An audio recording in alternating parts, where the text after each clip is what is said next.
जमलेल्या माझ्या तमाम बांधवांनो, भगिनींनो आणि मातांनो,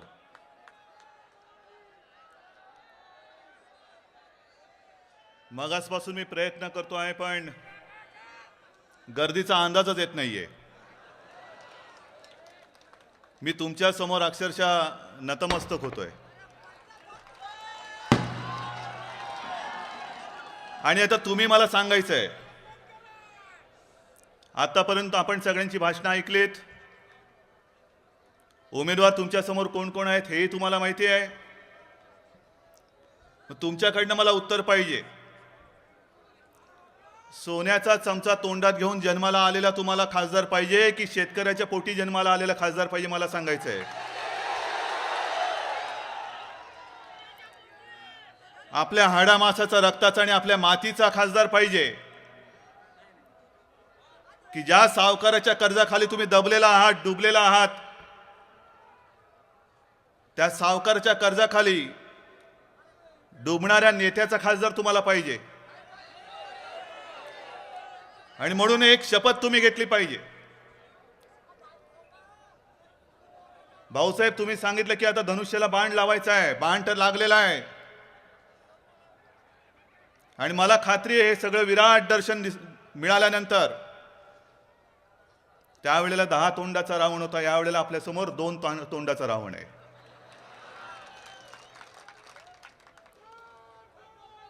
पण ही एवढी मोठी सभा झाल्यानंतर तुमच्यात जोश आहे, जल्लोष आहे, आग सुद्धा आहे, जाग सुद्धा आहे. पण नेहमी एक अनुभव असा येतो की सभा दणदणीत होते आणि नंतर सगळे घरी जाऊन झोपतात. तुम्ही झोपणार काय? जोपर्यंत समोरच्याचं पराभव नाही मला पाहिजे, त्याचं डिपॉझिट जप्त होत नाही, तोपर्यंत हा माझा मर्द मावळा एक क्षणभर सुद्धा विश्रांती घेणार नाही.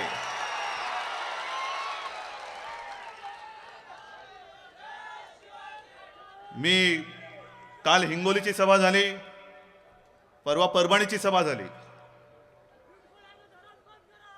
त्या 2 सभांचं वर्णन आपण पेपरमध्ये पाहिलं असाल, पण आजच्या सभेचं वर्णन करण्याची गरज नाही, कारण तुम्हीच साक्ष आहात.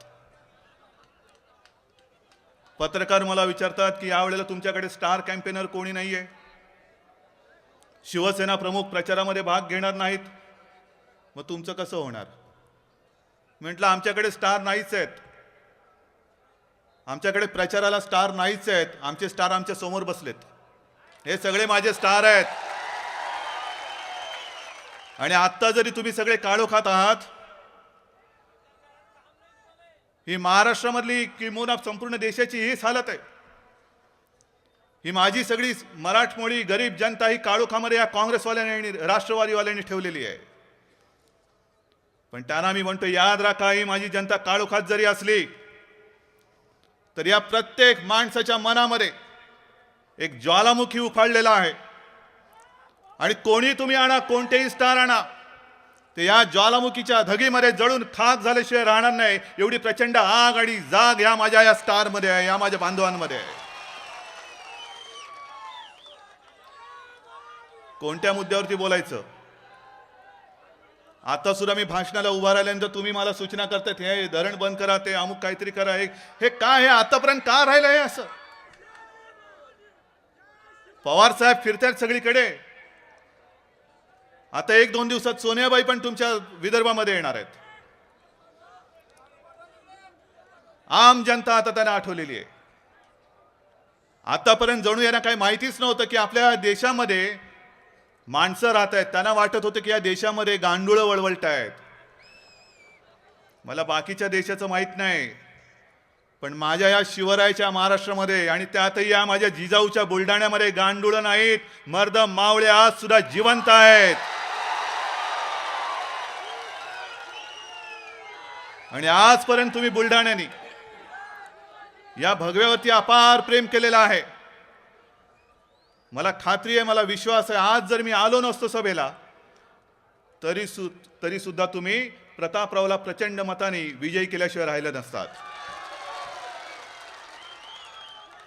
समाचार कोणाकोणाचा घ्यायचा? पवार साहेब जे म्हणतायत की उद्धव ठाकरे म्हणतायत की 7-12 कोरा करा, करणारच. अरे माझं नाव लावा म्हणतात, मी काय पवार आहे काय? शेतकऱ्यांचा 7-12 कोरा करून ते म्हणतात ह्यांचं म्हणणं असं आहे की शेतकऱ्याचा 7-12 कोरा करून त्याच्यावरती काय उद्धव ठाकरेंचं नाव लिहायचं काय? पवार साहेब, शेतकऱ्यांच्या 7-12वरती स्वतःचं नाव लिहायला मी पवारांच्या परिवारात जन्माला आलेलो नाहीये. मी बाळासाहेब ठाकरेंच्या पोटी जन्माला आलेलो आहे.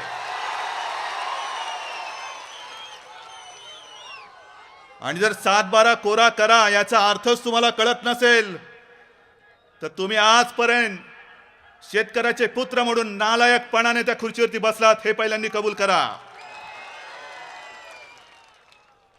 अरे 7-12 कोरा करा म्हणजे त्याच्यावरती जे कर्ज असतं, मला तुम्ही सांगा, मी अडाणी आहे, तुम्ही शेतकरी आहात ना दादानो, तुमच्यावरच्या कर्जाची नोंद कशावरती केली जाते?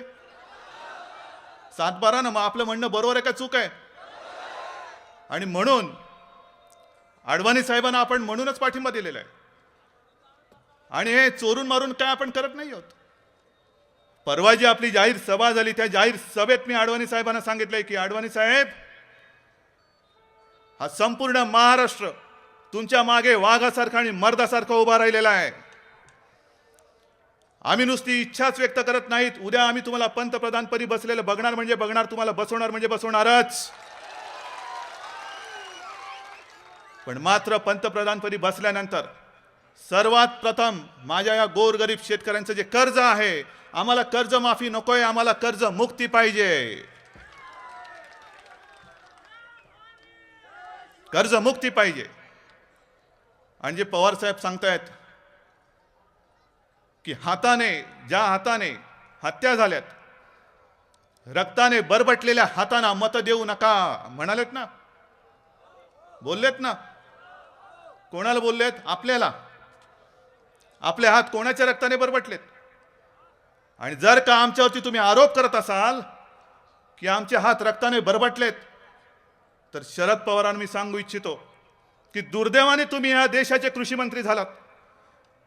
तो एक क्षण होता की संपूर्ण महाराष्ट्राला वाटलं होतं की अरे शेतकऱ्याचा मुलगा माझ्या महाराष्ट्राच्या मातीत जन्मलेला देशाच्या कृषी मंत्री पदावरती बसलाय, आता मला न्याय मिळाल्याशिवाय राहणार नाही, हे स्वप्न आम्हाला पडलं होतं तेव्हा. पण दुर्दैव असं की गेल्या 5 वर्षामध्ये आता भाऊसाहेबांनी सांगितलं किमान 1.5 ते 1.25 लाख शेतकऱ्यांनी संपूर्ण हिंदुस्थानामध्ये आत्महत्या केलेल्या आहेत.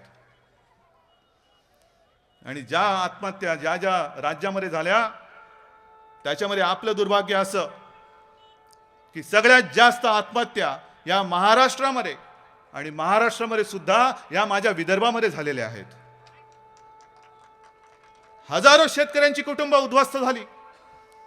अनेक माझ्या माता भगिनी विधवा झाल्या, सौभाग्य पुसलं गेलं, कुंकू पुसलं गेलं. आणि मग शरद पवार आमच्यावरती आरोप करत असतील की यांचे हात रक्ताने बरबटलेत, तर मी सुद्धा आज म्हणतोय की शरद पवार साहेब, ज्या माझ्या शेतकरी मातेचं, ज्या माझ्या शेतकरी भगिनीचं कुंकू पुसलं गेलंय, तिच्या कुंकवाने तुमचे हात बरबटलेले आहेत, ते पाप सुद्धा तुमचंच आहे. कधीतरी एका तरी शेतकऱ्याच्या घरात तुम्ही गेलायत? आज सुद्धा इकडे माझ्याकडे बातमी आहे, ही घटना 4 दिवसापूर्वीची आहे, बुलढाण्यातलीच आहे. सोपान शंकर बाटे पाटील, सगोडा तालुक्यात शेगाव, झाले ना आत्महत्या. 5 एकर पर्यंतच्या जमिनी ज्यांच्याकडे त्यांचं कर्ज माफ करणार. इकडे आला असेल कोण कोण शेतकरी, माफ झाले खरं दादांना हात वर करून सांगा माझं माफ झाले म्हणून. एकाचंही नाही झालं.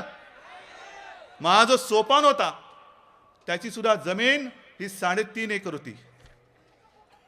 2 मुली आणि 1 मुलगा, कर्ज होतं 25,000. काय गुन्हा होता? अरे शेतीतलं मला काय कळत नसेल, मला 7-12 कळत नसेल आणि मला ते कळून घेण्याची गरज पण नाहीये. पण ही घरं उघड्यावरती पडतायत एवढं मला कळतंय आणि त्याला आधार द्यायला पाहिजे आणि तो मी दिल्याशिवाय राहणार नाही हे सुद्धा मला कळतंय. कुटुंब आत्महत्या करतायत. आता सुद्धा 2-4 दिवसापूर्वी